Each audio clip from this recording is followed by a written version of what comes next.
안녕하세요. 대단히 반갑습니다. 400년 전 태평양 건넌 하세쿠라 스네나가의 모험. 사무라이는 바다를 두려워하지 않았다. 최치현 숭실대 국제통상학과 겸임교수. 7년 동안 41,100km 대장정 거쳐 쿠바에 도착, 250년 뒤 조국의 개화 위한 근대의 씨앗 역할. 일본이 되살아난다. 잃어버린 20년의 상처를 딛고 일어서고 있다. 부활하는 일본이 화제다. 소위를 비롯한 일본 전통 대기업의 재기도 눈에 띈다. 그 바탕은 사무라이 정신이다. 집요하고 거칠 것 없는 승부사로서의 사무라이. 아직 세계 제조업의 부품과 소재의 장비 등에서 타의 추종을 절대 불허하는 일본의 힘은 여기에서 나온다. 400년 전 조선이 아직 목매에 젖어 있을 때 그들은 바다로 나아갔다. 태평양을 건넜고 로마의 교황을 아련했으며 유학생을 보냈다. 바다에 실려온 바람으로부터 그들은 세상 변화를 읽었고 세상의 광대함을 깨달았다. 일본은 그로부터 힘을 얻어 개화의 꽃을 피웠다. 지금도 사정은 다르지 않다. 넓음과 개방의 효용을 깨달아 혁신으로 무장할 때 그는 살아남는다. 그렇지 못하고 좁은 내부로 시선을 돌릴 때 자기 부정과 암울한 내투에 봉착한다. 일본이 가로질러 세계로 나아가려 했던 일본의 개방적인 근대사를 가로질러 가보자. 세계적 휴양지로 꼽히는 카리브해에 위치한 쿠바의 아바나 항구의 스페인 시대 당시 해안진지 엘 모로. 쿠바의 수도 아바나의 명물 말레콘, 제방의 스페인어이 있다. 엔트라다 우나 커넬 더 엔트라더, 건너편에 이런 말레콘 덕에 만들어진 공원에 새벽 햇살을 향한 채로 한 남자가 서 있다. 그는 청동으로 만들어져 먼 바다의 항로를 주시하고 있다. 바닥에는 로마까지 8,700km라고 쓰여 있다. 인생은 기억이고 역사는 기록이다. 필멸의 인생을 사는 사람들은 때로 불멸을 꿈꾸며 시간의 틈을 만들어 기억과 역사를 적는다. 혁명으로 박제화에 영락하는 이 도회에 버려진 담벼락에도 어김없이 혁명 구호를 적어대는 쿠바인들은 공원에 세계적 명사들의 동상이나 흉상을 세웠다. 공원 쪽 해뜨는 방향으로 걷다 보면 인도의 시인 타고르, 터키의 국구 무스타파 케말 아타튀르크, 20세기 초 페루의 사상가 호세 마리아 테기의 흉상이 차례로 이어진다. 주변에 이런 흉상들과는 다른 동상이 이어 눈에 띈다. 우뚝한 높이의 울타리로 둘러져 있다. 커피색 현지인 얼굴과는 어울리지 않는 사무라이의 동상이다. 하카마 고의 짐바오리, 진우직을 걸쳐 여느 초상화에 등장하는 영락없는 사무라이 복장이다. 허리띠에 쑤셔 넣은 일본도를 왼손으로 잡고 부채를 쥔 오른손은 동트는 쪽 로마를 가리키고 있다. 새벽 하늘을 배경으로 부채와 칼이 대각선의 긴 선으로 이어져 있다. 동상의 이면 바닥에는 또 센다이, 선태까지 11,850km 표시가 새겨져 있다. 대체 누구일까? 이 사무라이는 어떻게 태평양을 건너 쿠바까지 왔을까? 청동 설명판을 읽으니 호기심이 동한다. 다테 마사문의 이달정종의 가신으로 주군의 명령으로 이곳에 왔다.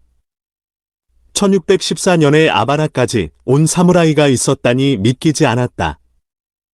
뜻밖의 장소에서 충격적인 조우를 했다. 마사문의 가신이라면 조선에도 왔을 개연성이 있다. 임진왜란 때 우리의 적장으로 현해탄도 넘었으리다. 이리저리 걸으며 일본의 무장이 쿠바까지 오는 동안 당시 조선은 어땠을까를 생각하며 흥분을 달래본다. 세상에는 이야기가 널려 있다. 조선에 왔던 사무라이가 아바나까지 오다니 그 시절 멀리도 왔다는 생각이 들었다. 연한 만남이 여행이고 인생이다. 그는 1614년 멕시코, 유카탄 반도를 떠나 멕시코만의 해류를 타고 아바나로 들어와 한 달여를 머물다 대서양으로 떠났다고 적혀 있다. 이 사무라이의 이름은 하세쿠라 스네나가, 지창상장, 다. 2005년 동상을 세운 센다이 유경학원 히데미스, 수광, 중, 고등학교의 설명에 따르면 학원 창립 100년을 맞아 국제화가 이슈인 21세기 일본과 세계의 장래를 책임질 젊은이의 육성, 나아가 국제사회 이해교육을 더욱 발전시키기 위해 동상을 세웠다고 한다. 동판 설명서를 좀 더 읽어보자. 스네나가는 센다이의 계부자, 번주 다테 마사무네의 명령으로 대항해 시대에 일본이 유럽에 파견한 외교사절단 대사로 대서양을 건너는 도상의 1614년 일본인으로 처음 쿠바의 땅을 밟았다. 해외를 향한 마사무네의 야심찬 기계와 미지의 세계에 도전한 스네나가의 용기를 영원한 귀감이라고 치켜세우고 그 꿈과 로망을 현창 하는 것은 개부 400주년을 맞는 센다이인의 자랑이라고 적고 있다. 바다를 벗타거나 싸우며 살았던 그들. 대항해 시대는 1492년 콜럼버스의 지리상 발견이 촉발한 시대적 흐름이다. 그가 인도라고 믿고 도착한 땅이 바하마 제도이며 그의 4번에 걸친 항해는 쿠바 섬을 중심으로 이어진다. 중국은 그에 앞서 15세기 초 명나라의 정화함대를 7차례에 걸쳐 동남아시아, 인도, 아라비아 반도, 아프리카까지 보냈다. 이런 노력에도 신대륙의 존재를 발견하지 못했다. 그 뒤 해금 정책을 펴면서 해양으로부터 멀어진다. 그러나 유럽의 해양민족들은 지중해를 중심으로 교역을 하다가 강력하게 등장한 오스만 제국을 피해 해로로 대서양을 건너고 희망봉을 돌아 아시아로의 대항해 시대를 연다. 황금의 땅 엘도라도를 찾아 정복, 살인의 살벌한 전쟁을 벌인다. 원주민들이 노예로 전락하거나 독한 병균으로 죽어나가자 아프리카에서 검은 다이아몬드로 불리던 흑인 노예들이 대거 유입된다. 한바탕 인종 청소를 겪은 쿠바는 에스파니아 식민지 중 가장 중요한 전략적 거점으로 변한다. 지리상 발견으로 유럽인들의 지리상 발견으로 세계의 바다를 휘젓고 다닌 지 한 세기가 다 돼 이 사무라이는 일본의 동북지방 센다이를 출항해 석 달 만에 쿠바의 아바나에 도착했다. 센다이 해안에 밀려오던 것은 태평양의 파도와는 다르게 하루에도 12번씩 변하는 카리브의 물빛과 태양빛 아래 이국에서 이들은 분명 새로운 꿈을 꿨으리다. 이니 대서양과 카리브해를 휘젓고 다니며 세계를 일주한 유럽의 해양민족에 비하면 1세기나 늦게 태평양과 대서양을 건너 에스파니아와 로마까지 간 사실이 부각될 수 없는 일인지도 모른다. 하지만 우리의 입장에서 본다면 어떨까? 대항해 시대는 강국들의 각축전이 전 지구적으로 펼쳐지던 시대였다. 따라서 당시의 항해는 일본도 자체적으로 선박을 건조하고 자국인을 승선시켜 당당히 대항해 시대의 일원이 됐다는 데서 의의를 찾을 수 있다. 낭만적 시선을 거두고 우리의 내부로 가보자. 이 사무라이가 태평양을 건너던 1613년은 조선으로 치면 광해군 치세다. 1611년은 전쟁으로 불탄 경복궁 대신 창덕궁이 지어져 정궁으로 자리 잡는 시기다.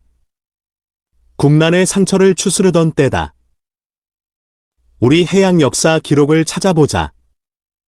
조선통신사를 제외하면 조선의 어부가 중국, 일본, 베트남, 필리핀에 표류하고 돌아온 이야기는 있어도 조직적으로 대외 협력 차원에서 바다를 건넜다는 이야기는 없다.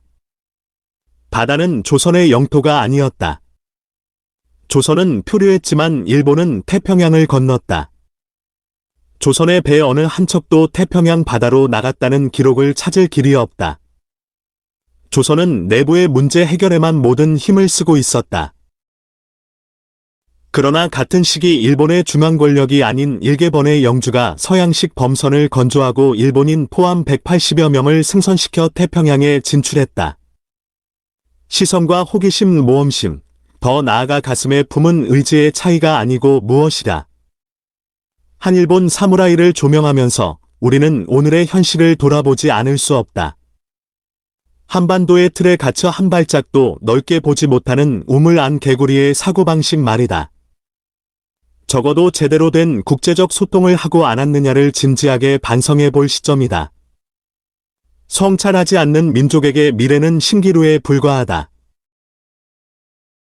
중국은 담을 쌓고 음유만 모략을 키워왔지만 일본은 지정학적으로 섬의 운명을 받아들이고 바다를 무대로 풍파와 벗하거나 싸우며 살았다. 노예한 모략가와 칼든 사무라이 사이에서 우리는 어떻게 생존해야 할까? 대륙 문명과 해양 문명이 충돌하는 한반도의 선택은 어디를 향해야 하는가? 일본은 이론의 여지는 있지만 외구나는 이름의 총본산지로 동아시아의 바다를 넘나들었다. 선박의 보유량으로 따지는 현재의 해운력에서 일본은 그리스, 중국에 이어 세계 3위의 해운국가다. 노부나가가 되고 싶었던 애꾸는 장수. 1. 세비야 근처의 코리아 델 리오에는 하폰, 제폰 등을 성으로 하는 사람 약 700명이 거주하고 있다. 사진은 유럽에서 셋째로 큰 세비야 성당 야경. 2. 쿠바의 아바나 공원에 있는 하세쿠라 스메나가 동상. 한국도 한때 세계 5위까지 올랐다가 2017년 현재 미국 다음에 7위에 자리 잡았다. 해운 분야에서 일본은 소리 없이 강하다. 그리스라는 거품과 중국이라는 거대 공장 국가를 제외한다면 사실상 세계 1위나 마찬가지다. 청일전쟁과 러일전쟁이 승리는 해군력의 우위에서 비롯했다. 굳이 분류하자면 일본인은 해양민족이다. 지중해 해양민족 그리스의 서사시 오디세우스에 나오는 오디세우스의 모험을 보면 일본의 왜구를 떠올리게 한다. 해양민족은 노를 저어 세상 끝에 다다르려 했다. 섬이라는 지정학적 특성의 중국과 조선과는 다른 길을 걸었다. 동아시아에서는 특이한 문명권에 속한다. 사무엘 헌팅턴이 지적했듯이 일본은 독자 문명, 어쩌면 유럽 문명에 가까울 수 있다. 한국이 처음으로 태평양을 건넌 때는 1952년 한국 화물선 고려호가 처음이다. 박옥규 제독이 선장이었다. 그는 1949년에 미국에서 한국으로 우리나라 최초의 전함 백두산호를 미국 뉴욕에서 인수해 진해안까지 몰고 왔다. 일본은 1613년 자체 제작한 범선 갈레온을 몰고 태평양을 건넜다. 메이지 유신의 풍우나 사카모토 료마, 판본 룡마의 스승으로 알려진 가스 가이슈, 승해주는 1860년 증기선 칸림마루, 함림환 호를 타고 150여 일에 걸쳐 태평양을 왕복했다. 증기선으로는 일본 최초다. 일본의 근대는 바다를 넘어간 사내들의 꿈으로 열렸다. 일본의 근대 개화는 운 좋게 이뤄지지 않았다. 자신보다 뛰어났던 문명에 대한 강렬한 호기심, 스스로를 낮추는 학습으로 개화를 이뤄갔다. 우리에게는 괴로운 일이었지만 틈만 나면 바다를 건너왔다. 격렬한 전쟁을 치른 두 나라의 운명은 서서히 바뀐다. 우리는 안으로 움츠러들었고 그들은 먼바다로 눈을 돌렸다. 다테 마사무네는 천하제패의 야망을 품은 도요토미 히데요시, 도쿠가와 이에야스와 버금가는 실력의 전국시대 무장이다. 이에야스 사후에는 최대 실세로 꼽혔지만 도쿠가와 히데타다, 덕천수충의 신하가 된다. 영지의 독자성을 유지하고 해외 무역의 기회를 엿보고 있었다. 마푸가 스페인, 멕시코와의 협상에서 부진하자 선교사 루이스 소테로의 권고를 받아 움직인다. 마사무네는 곧 오주왕의 자격으로 사절을 파견한다. 센다이를 멕시코와 무역 거점으로 만들려는 의도였다. 조선이 일본에 왜 뒤졌을까? 이유는 한둘이 아니지만 먼저 꼽으라면 유럽 문화를 누가 먼저 수용했느냐는 점이다. 일본은 유럽과의 교류로 인해 생긴 시대를 남만문화의 시대라고 한다. 유럽과의 접촉 시대는 철포의 전례, 1543년와 에스파니아 선교사 사비에르의 도래, 1549에서부터 쇄국, 포르투갈인 도래금지 1639까지 이어진다. 그중 일본인이 유럽에 적극 진출한 덴쇼사절단 천정견사절 1582부터 이에야스의 금교령까지를 일컫는다. 비록 구체적인 성과는 적었으나 경구사절단은 남만 문화 시기의 적극적 문화 접촉의 방점을 찍는 사건의 하나이다. 유럽의 중심을 다녀온 자신감은 쇄국 정책을 펴는 와중에도 불씨로 남아 있었다. 이 사절단의 기획 역할을 맡은 사람이 마사무네다. 그가 사절단을 파견하던 시점인 1613년은 아직 전국이 완전 통일되기 전이다. 임진왜란을 일으킨 히데요시가 죽은 뒤 이에야스의 동구는 히데요시의 아들 히데요리와 대치하고 있었다. 마사무네는 현실적인 정치적 감각이 탁월한 사람이었다. 따라서 당대 최고의 실력자와는 늘 같은 편이었다. 시대가 바뀌자 그는 이에야스의 동군으로 비중 있는 역할을 담당한다. 그는 임진왜란과 세키가하라, 관원 전투를 거치며 비중 있는 전국 무장이 된다. 임진왜란이 발발한 1592년 이와데야마, 암출산 섬을 출발해 나고야에서 출병 준비를 하다가 1593년 조선에 출병한다. 1593년 4월 부산에 상륙, 이어서 6월에 진주섬을 공략한 뒤 9월에 나고야로 돌아왔다.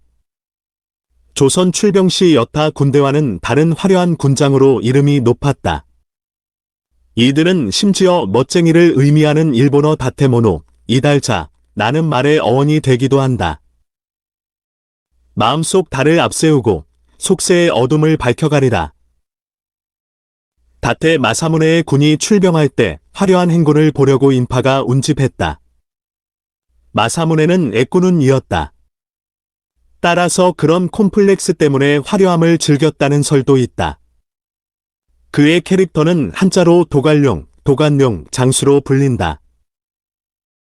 아울러 센다이번, 선태번의 개창자로서 이곳을 대표하는 동북의 왕으로 현재도 많은 사랑을 받고 있다. 짧은 조선 출병 중에 진주성 2차 전투에 참여했고 남해안 외성 축조를 적극적으로 하다가 본국으로 돌아왔다. 다테의 군대는 임진왜란 당시 조선으로부터 네 그루의 와룡매를 가지고 와 자신의 영지에 식재한다. 와룡매의 자목 한 그루는 한일호의 상징으로 1999년 남산의 안중근 의사기념관에 심겼다. 다테 마사무네의 중요한 치적은 센다이번의 개부와 게이초경 구사절단, 경장경 구사절단의 파견이다. 스스로 운영하는 지역에서 집요하게 구축한 세력, 개인적으로 품은 자질로부터 우러나오는 리더십과 용기 등에서 그가 일찍이 군화, 나아가 황제로 성장할 만한 인물로 부상했다는 점을 지적했던 세간의 평가도 제법 있다. 게이초 6년, 1601년, 그는 센다이 섬을 건설하기 시작한다. 이어 다테 마사무네를 센다이라는 번의 번조로 탄생했다. 미국 수확량 석고 62만 석은 가하, 마에다, 전전, 사스마, 살마, 시마즈, 도진에 이어 전국 제3위였다. 센다이 섬은 산성으로 천연의 지형을 이용한 방어 요새이며 센다이의 건설은 연인원 100만 명이 동원된 대공사였다. 번안에 48곳의 저택을 두고 신하들을 배치했다. 히데요시가 요시노, 길야에서 시회를 열고 무장들이 각각 시가를 읊을 때 마사무네가 단연 돋보였다고 한다. 와타 화가에 정통하며 문제가 아주 빼어났기 때문이다. 그의 재주를 두고 일본 역사 소설가 시바료타로 사마료테랑는 단편 소설 마상에서 소년 시절을 보내다 를 통해 이런 평을 남겼다. 역사에 나오는 무장의 문학작품으로는 고대 중국의 조조에 필적할 수준이라고 말이다. 마사무네가 만년에 남긴 취여구이다. 음주 후의 호기로운 외침이다. 마상소년과 세평백다 잔구천소사 부학시와 말 위에서 젊음을 보내며 세상을 평정하니 백발만 남았다. 하늘이 준 여생이 남아있다면 즐기지 않으면 이를 어쩌리. 다테 마사무네는 또 세상을 등지는 말, 즉 사세구를 이처럼 남긴다. 한 점 흐림없는 마음속 달을 앞세우고 속세의 어둠을 밝혀가리라. 다시 태평양 건너 쿠바에 갔던 일본 사무라이 이야기다. 하세쿠라 스네나가 1571에서 1622는 에도시대 초기 무사, 센다이번, 선태번의 다이며 대명 다테 마사무네의 가신이었다. 임진왜란의 종군의 조선으로 건너가 아시가루, 족경, 철포조장, 철포조두으로 활약했다.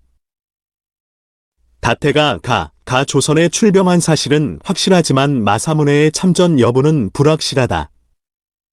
1500에서 3000명의 병력이 다녀간 것으로 확인된다. 대신 하세쿠라는 진주성 2차 전투의 최하급 무사 이시가루 철포조장으로 참전했다. 전투에서의 상세한 역할은 전해지지 않는다. 그의 부대는 전쟁의 수습 차원에서 남해안 일대의 막부의 재정적 지원 없이 자발적으로 외섬을 축성했다는 사실만이 전해진다. 이들은 왜 큰 바다를 건너려고 했던 것일까? 2011년과 1611년이면 딱 400년 차이다. 2011년에는 동일본 대지진이 닥쳤고 그 400년 전인 1611년 12월에는 동일본 대지진과 같은 규모의 게이초 쓰나미, 경장대 진파가 센다이벌을 강타했다.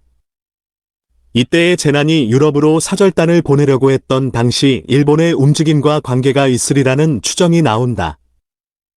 지진으로 인한 경제적 어려움을 대외통상과 외교 문제로 해결하고자 하는 노력의 일환이었다는 말이다. 무아유키술 정보 인적 교류도 불러일으켜 하세쿠라 스네나가의 경구사절단의 태평양 왕복 1613에서 1620년 항로 마사무네가 도쿠가와 이에야스에게 올렸다는 보고서인 승북기, 준북기에는 이 지진으로 센다이 지방에서만 5,000명 넘는 사망자가 발생했다는 기록이 나온다. 아울러 당시 일본의 해안을 탐색 중이던 외국인의 기록에도 당시의 재난 참상이 규모와 정도에서 아주 대단했음을 묘사하는 대목이 등장한다. 이 같은 대형의 재난, 1611년에 게이초 쓰나미가 발생한 지 불과 2주 후에 마사무네는 선박 건조와 게이초 사절 파견의 구상을 밝히면서 그 2년 후 산 후안 바우티스타오로 승선의 스키노우라 항구에서 태평양을 향해 닻을 올렸다.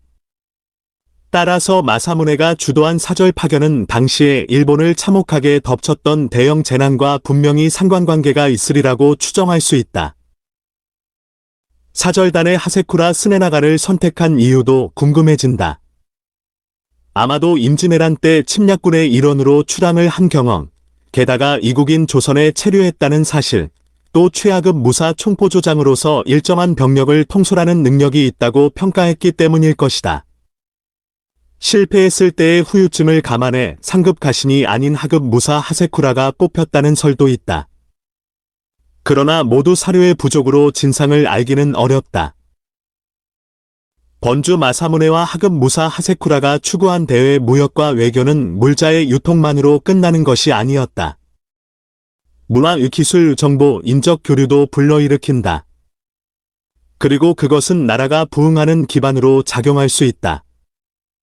어쨌든 400년 전 센다이의 무사들은 대형 재난의 아픔을 뒤로 하고 사절단을 구성한 뒤 화려하기 짝이 없던 다테모노 패션으로 세계의 무대에 나섰다.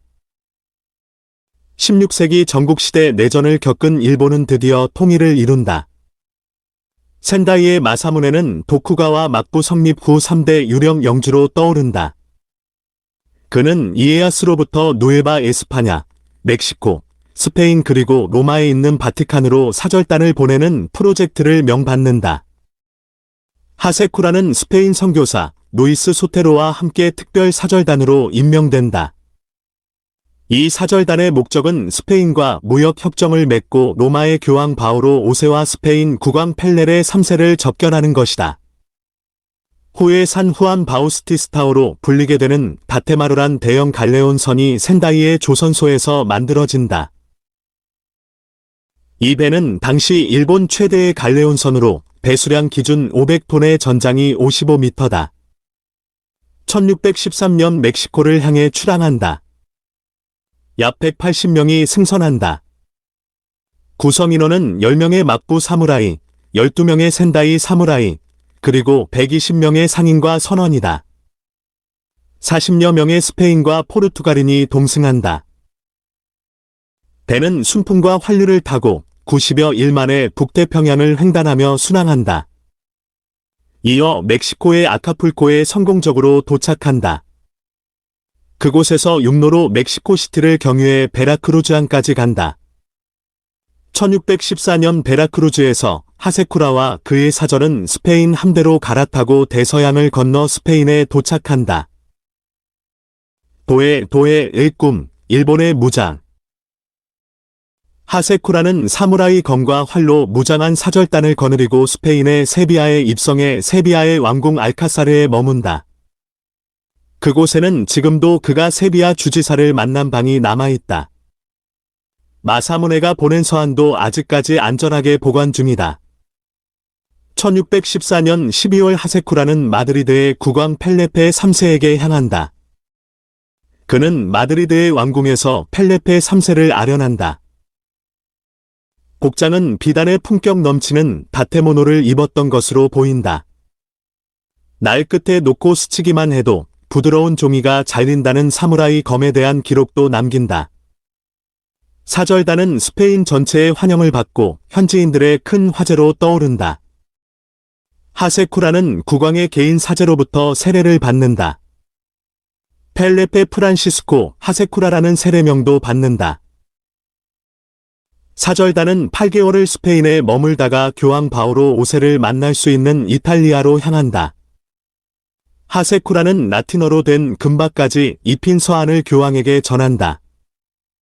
멕시코와 무역협정을 체결하고 일본의 기독교 선교사 파견을 요청하는 내용이다. 로마 시민권이 주어지고 귀족의 자기를 받는다. 세비야 근처에 있는 코리아 델리오, 코리어 딜리트리오에는 하폰, 제폰 또는 자폰, 자판 을성, 성으로 하는 사람 약 700명이 거주하고 있다. 그들은 자신을 400년 전에 스페인에 정착한 사무라이의 후손이라고 자랑스럽게 주장한다. 하세쿠라는 해외 순방을 마치고 멕시코와 필리핀을 거쳐 7년 만에 귀국한다. 유럽으로의 사절단은 그 후 1862년까지는 없었다. 200년 이상 이어진 쇄국 정책 때문이었다. 그러나 일본은 이미 250년 뒤의 개화를 위해 아주 중요한 근대의 씨앗을 심어둔 셈이었다. 90여 년 전 쇼와, 소와, 초기 오타니, 대곡, 초등학교 아사노 스에지, 천야말치, 선생이 이 지방 땅에 묻힌 하세쿠라 스네나가의 차간의 아이들이 그의 위협을 배우도록 하세쿠라 스네나가의 노래을 만든다. 일본의 어린이들은 학예회에서 이 노래를 부르며 드넓은 세상을 꿈꾼다. 400여 년 전 아주 먼 바다로 나갔던 제 조상들을 생각하면서다. 노래를 부르는 일본 어린이들의 뇌리에는 자연스레 하세쿠라가 건넜던 태평양의 바람과 파도가 펼쳐질 것이다. 가사는 어려운 한자를 썼지만 그의 위협을 찬양한다. 당시 사절단을 북익도남, 큰 새가 남쪽을 향해 운비한다는 뜻이라 칭하고 그의 항해를 팔중의 조로나 지칭했다. 거대한 뜻이 담긴 아주 어려운 항해라는 뜻이다. 당시에 그는 달뜨는 포구, 스키노우라, 월포를 떠났을 것이다. 돛을 달고 노를 저어가는 뱃전에는 그저 구름과 물뿐이었을 것이다. 무엇이 서럽고 그리워 400년 전에 그들은 망망하기 짝이 없는 구름과 물을 넘어 7년의 세월을 견디며 머나먼 41,100km의 여정을 펼쳤던 것일까.